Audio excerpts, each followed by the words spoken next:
জীবনে যদি প্রোডাক্টিভিটি বাড়াতে চাই, জীবনে বরকত যদি আনতে চাই, দুটি সুন্নাহ আমল করতে হবে। কয়টি সুন্নাহ? দুটি। নাম্বার এক, আমাদের জীবনে রাতে তাড়াতাড়ি শোয়ার অভ্যাস করতে হবে। রাতে তাড়াতাড়ি শোয়া সুন্নাত, এটাকে আমরা জানি, অনেকে হয়তো জানি না।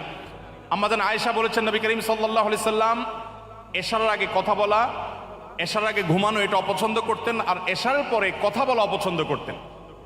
এই যে গভীর রাত পর্যন্ত আমরা জেগে থাকি, এটা নবী সাল্লাল্লাহু আলাইহি সাল্লামের আদর্শের পরিপন্থী।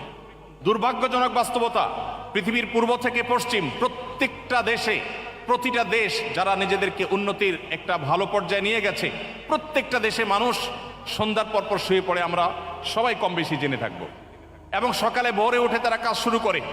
কিন্তু অবাক করা একটা ব্যাপার হলো, শুধু বাংলাদেশ নয়, প্রায় সব মুসলিম প্রধান দেশগুলোতে আমরা জানি যে গভীর রাত পর্যন্ত আমরা জেগে থাকি এবং সকালে ঘুমিয়ে থাকি। এই কালচার আমাদের সমাজে আছে না নাই? আছে। অথচ এটা হলো মানুষের জীবনে বরকত নষ্ট করার, প্রোডাক্টিভিটি নষ্ট করার সবচেয়ে বড় কারণগুলোর মধ্যে একটা।